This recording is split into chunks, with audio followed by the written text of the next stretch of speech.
تکبیر تحریمہ کے حوالے سے گفتگو ہوئی تھی. آج انشاءاللہ تعالی قیام کے حوالے سے.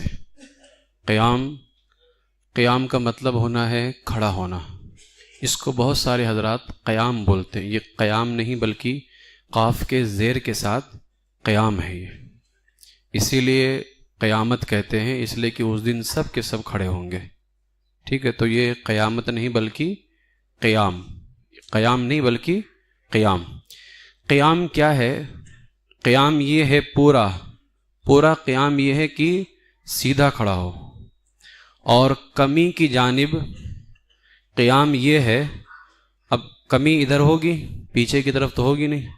کمی کی جانب قیام یہ ہے کہ ہاتھ بڑھائے تو گھٹنے تک نہ پہنچے. جیسے اب یہ میں ہاتھ بڑھا رہا ہوں تو میرا گھٹنے پہ پہنچ جا رہا ہے. اب یہ قیام نہیں ہے بلکہ یہ رکوع ہے. یہ میرا گھٹنا یہ ہے، میں ہاتھ بڑھا رہا ہوں تو یہاں پہنچ رہا ہے، گھٹنے پہ نہیں پہنچ رہا ہے. تو ہاتھ بڑھائے گھٹنے پر نہ پہنچے، یہ کم سے کم قیام ہے.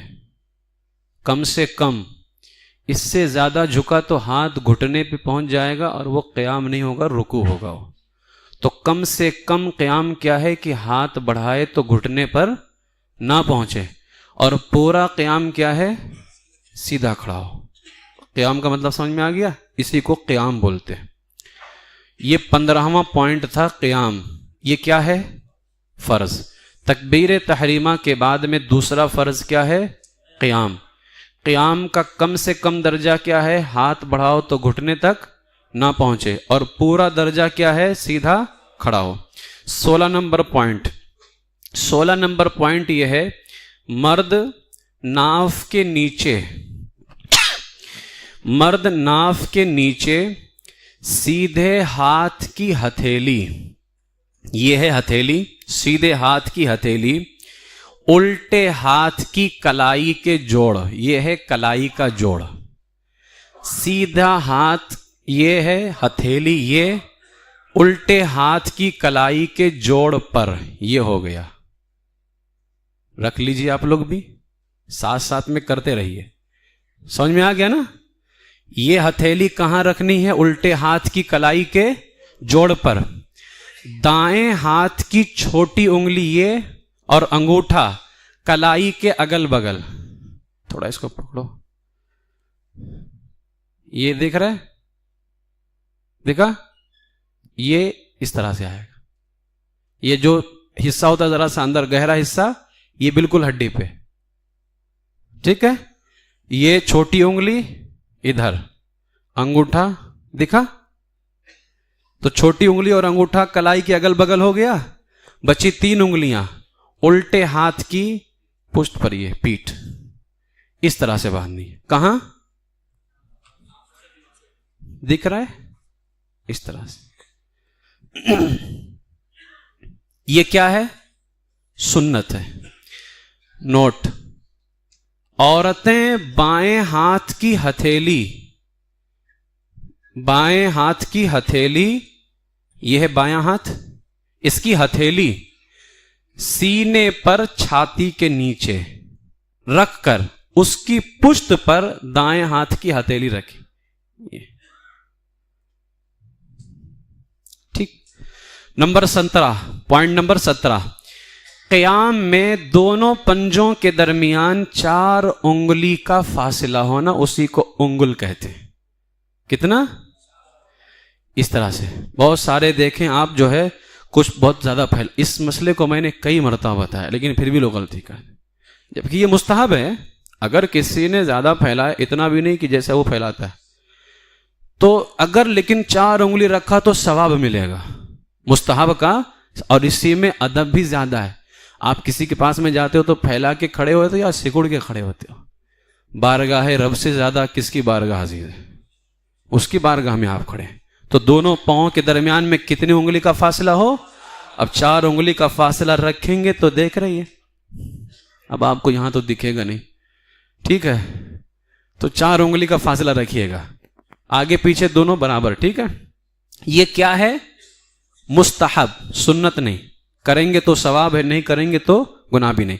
نمبر 18، پوائنٹ نمبر 18، قیام میں سجدے کی جگہ دیکھنا، تکبیر تحریمہ کے وقت کہاں دیکھنا تھا؟ قبلہ. جیسے ہی آپ ناف کے نیچے ہاتھ باندھ لیں گے اب آپ کی نگاہ کہاں جائے گی؟ اس کو آج تک لوگ سنت سمجھ رہے تھے، یہ سنت نہیں مستحب ہے یہ. ٹھیک ہے، قیام میں سجدے کی جگہ دیکھنا کیا ہے؟ مستحب. نمبر 19، آج صرف 12 پوائنٹ ہے. نمبر 19، تکبیر کے فوراً بعد جب ہم نے اللہ اکبر کہہ کر کے ہاتھ باندھ لیا، اب لٹکانا پٹکانا نہیں ہے، کل میں نے بتا دیا تھا، سیدھا آپ کو ہاتھ باندھ لینا. اور سب سے پہلے کیا پڑھنا ہے؟ ثنا. ثنا سبحانک اللہم نہیں پڑھنا ہے، ثنا نام ہے اس تسبیح کا. جیسے سورہ فاتحہ نام ہے الحمدللہ پوری سورہ کا، تو اس طرح کوئی نہیں پڑھتا ہے سورہ فاتحہ الحمدللہ رب العالمین، ہے نا. تو آپ کو پڑھنا ہے کیا ہے؟ سبحانک اللہم. اب مخرج بھی صحیح کیجئے، سبحانک اللہم وبحمدک وتبارک اسمک وتعالی جدک وجل ثناؤک. دیکھ رہے ہیں پڑھ بھی رہے ہیں. ارے جنازے میں پڑھتے ہیں بابا.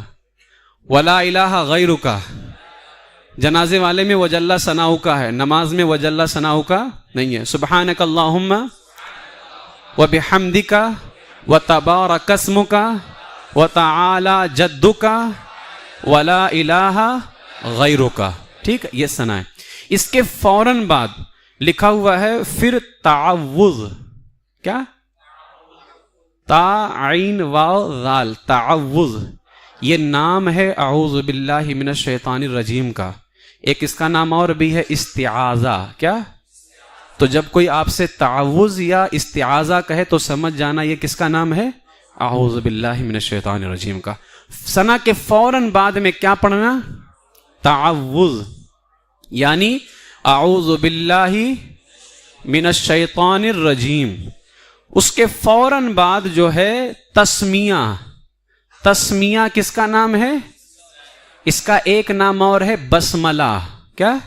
بسملہ. تو بسم اللہ الرحمن الرحیم پڑھنا. یہ 19 20 21 ہو گئے. 19 ثنا پڑھنا تکبیر کے فوراً بعد، 20 اعوذ باللہ پڑھنا، 21 بسم اللہ پڑھنا، 22 ان تینوں کو اچھا یہ تینوں سنت ہیں. اور 22واں پوائنٹ، ان تینوں کو بلا وقفہ ایک دوسرے کے بعد کہنا. اعوذ باللہ کہا کوئی وقفہ نہیں، فوراً پہلے ثنا کہا کوئی وقفہ نہیں، پھر اعوذ باللہ، پھر وقفہ نہیں، بسم اللہ. ان تینوں میں کوئی وقفہ کوئی گیپ نہیں دینا ہے، فوراً پڑھنا. یہ کیا ہے؟ سنت ہے. نمبر 23، پوائنٹ نمبر 23، ان سب کو آہستہ. ثنا بھی آہستہ، اعوذ باللہ بھی آہستہ، بسم اللہ بھی آہستہ. اب نوٹ نیچے لگا ہوا ہے. یہ نوٹ بہت اہم ہے، یہ کچھ نوٹ بہت اہم ہوتے ہیں. نماز میں تعوذ اور تسمیہ پڑھنا. اب یہ دیکھ لیں کیونکہ ہو سکتا ہے کہ ہر کوئی تعوذ اور تسمیہ اعوذ باللہ بسم اللہ پڑھے. ثنا تو ہر کسی کو پڑھنا ہے، چاہے آپ امام صاحب کے پیچھے رہیے یا نہ رہیے، ثنا پڑھنا ہی پڑھنا ہے. تعوذ جو ہے یہ اعوذ باللہ اور بسم اللہ پڑھنا یہ قرأت کے لیے ہوتا ہے. جیسے آپ کو قرآن پڑھنا ہے تو آپ اعوذ باللہ بسم اللہ کے بغیر قرآن نہیں پڑھتے ہیں نا. تو اعوذ باللہ اور بسم اللہ کب پڑھا جاتا ہے؟ قرآن پڑھنے کے لیے، قرأت کے لیے. مقتدی پر قرأت ہے، تو جب مقتدی پر قرأت نہیں تو اعوذ باللہ اور بسم اللہ مقتدی پر سنت نہیں. امام قرأت کریں گے تو اعوذ باللہ بسم اللہ سنت کس کے لیے ہے؟ امام کے لیے. مقتدی اگر تنہا پڑھ رہا ہے کوئی تب وہ اعوذ باللہ بسم اللہ پڑھے گا کیونکہ وہ قرأت کرے گا. جب قرأت کرے گا تو اس کے لیے اعوذ باللہ بسم اللہ سنت. جو قرأت کرے گا اس کے لیے اعوذ باللہ بسم اللہ سنت، جو قرأت نہیں کرے گا اس کے لیے اعوذ باللہ بسم اللہ سنت نہیں ہے. بہت سارے ہمارے حضرات اعوذ باللہ بسم اللہ ہی پڑھ لیتے ہیں، اعوذ باللہ بسم اللہ آپ کو نہیں پڑھنا ہے. بات سمجھ میں آ گئی؟ 24واں پوائنٹ، تعوذ یعنی اعوذ باللہ صرف پہلی رکعت میں ہے. اگر آپ تنہا پڑھ رہے ہیں تو بھی یا امام صاحب ہیں تو بھی صرف پہلی رکعت میں اعوذ باللہ من الشیطان الرجیم بسم اللہ الرحمن الرحیم الحمدللہ. اب دوسری رکعت میں کھڑے ہوں گے تو تسمیہ ہر رکعت کے شروع میں. اب جب دوسری رکعت میں سورہ فاتحہ شروع کریں گے تو اعوذ باللہ من الشیطان الرجیم بسم اللہ الرحمن الرحیم نہیں، صرف بسم اللہ الرحمن الرحیم سے. تو تعوذ یعنی اعوذ باللہ صرف پہلی رکعت میں ہے اور تسمیہ ہر رکعت کے شروع میں. تیسری رکعت میں صرف سورہ فاتحہ پڑھنی ہے تو بھی بسم اللہ پڑھنا ہے، سنت.